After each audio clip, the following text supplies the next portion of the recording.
Okay, in this video, we are going to start working on project 4, and this is part 1. I believe we only have 2 parts to this project because if you have done your project 3 correctly, project 4 should be very easy. Okay, because most of the work in splitting up your classes and everything has been done in project 3. You've already done the data modeling. You have done your class for your song. You should have done your class for your song list.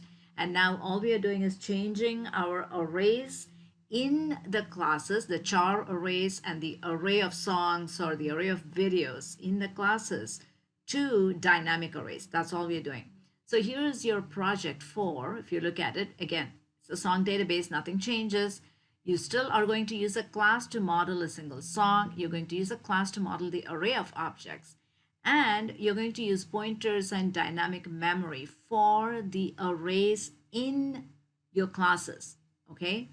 The char arrays for the song name, the char array for the song artist, the array of songs for your list class, all those will be dynamic memories. So we're going to focus on dynamic arrays. And we're also going to use the memory leak detection tool. And this character arrays, this is the dynamic array, okay? Do data validation, the rest of it is the same. So that's what we're going to see, okay? So here is my sample. I have, let's go to my folder, 162 LOHS, pointers, project 4. Same thing here, 162 LOHS, pointers slash project 4. Okay, and if you look here, I have 3 parts, but I don't think we will use them. So CD part 1. So if you go to part 1, on both sides, part 1, you will notice I copied, so you should copy all your files from project 3. That's where we start. Your starting point would be all the files from project 3. I copied everything from part 4 of my project 3, which means project 3 completed is here, okay? That's where I started. And then if you go to video.h, let's start with one file at a time, okay? The first change you need to make is here under private data members. You should make your char arrays dynamic arrays. So instead of char song name square bracket 101 or max score, you should have char star song name, no square bracket. We are making this a pointer. So you will have 2 pointers, one for song name and one for song artist. On the right side, I'm going to go to video.cpp. That's all the change on the left side in the .h file. That is all the change you want to make. You're going to change the title or your song name, song artist to a pointer to a char. On the right side, starting from the top, from your default constructor, title equals new car. We must allocate memory for that title. You will allocate memory for your song name and song artist. Then do the string copy. The string copy you should already have. Likewise, in the constructor with parameters, allocate memory. But how much memory are you going to allocate? Here's the key. Allocate just enough memory for the temp title or your temp song name. So string length of temp title +1. The +1 is for the null character. Watch where you put the parenthesis and where you put the square bracket. Those things can trip you up easily.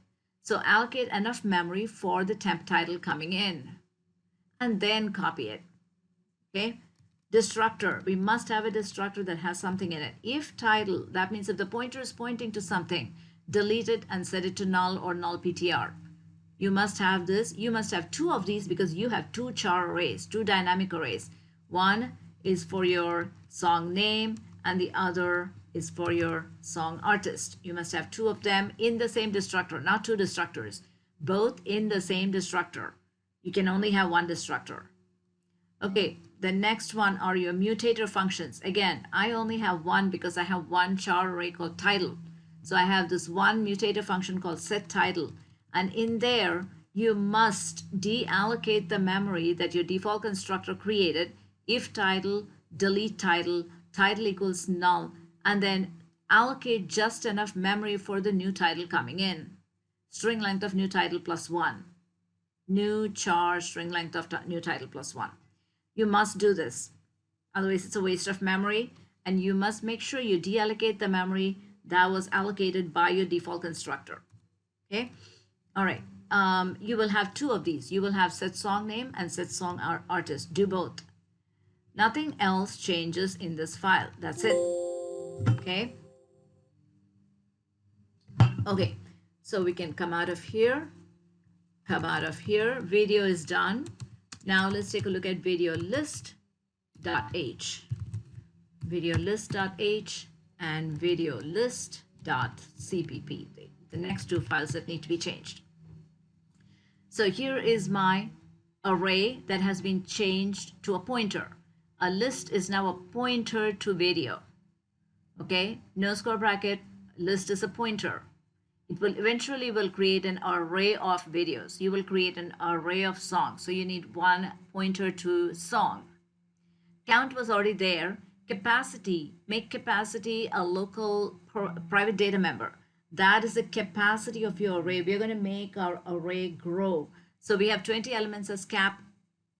If we fill the list with 20 elements, as the program is running, I can add more elements to it. That's the purpose of that.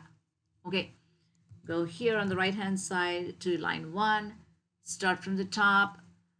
All this again should be exactly the way it is. The only thing you're doing is changing this list to a pointer.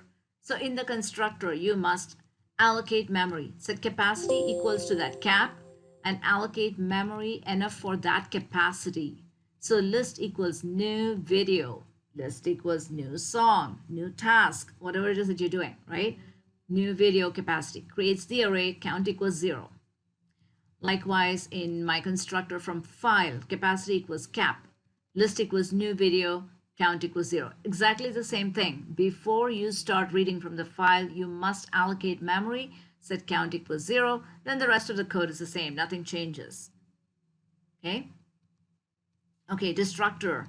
You must have this. Now, in this case, you only have one list, just like I have a list of videos, you have a list of song. So you would simply do if list, delete list, just like this. As long as your array is called list, then you delete it. Okay, the next change happens in the add video, the most important change. Remember the shallow copy that we talked about when you did your homework number 2. Do not do this. This is a shallow copy. Some of you actually hadn't done this before. If you hadn't done this, and if you did a deep copy by calling the accessor functions and setting it for the mutative functions. So what we're doing here is we have temporary variable, temp title. You will have temp song name, temp song artist.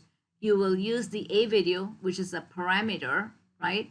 And call get title and send temp title to it, get it back, then send that temp title to lists set title, list of count. This is the one video that is adding itself to the array. Okay, so you get the information from a video. So instead of simply saying list of count equals a video, you get the information from the right side, set the information for the left side. So get the information from a video, set the information for list of count. Do that for both of them. You will need to do that for 4 of them because you have 2 char arrays and 2 ints. Song name, song artist, minutes and seconds. Increment count, right? So a deep copy is what we call this. This is called a deep copy. Okay, deep copy, which means we are not doing a shallow copy. Okay, nothing else changes. Search by title doesn't change. Write data doesn't change. Remove video doesn't change. Print list doesn't change. Nothing else changes here. Okay, save it. Quit out of here. Tools.h, nothing changes in that file. Go to tools.h. Actually, I lied. Yes, it does change. Your add video, if you have an add video function that is passing a video by value, if it is not passing it by reference, you must change it to pass by reference because now we have pointers and the pass by value will do a shallow copy. So tools.h, this add video function must pass your video object by reference. On the right side, go to tools.cpp. Go to that add video function, which is right here. right? Here is my add video function. It adds a video from the user. That's from the menu. When you type in A to add a song, it comes here and says, okay, tell me what all you want to put in, right? It asks the user for the information. That's this part. This has to be passed by reference, this video object. And this is coming from your switch function here.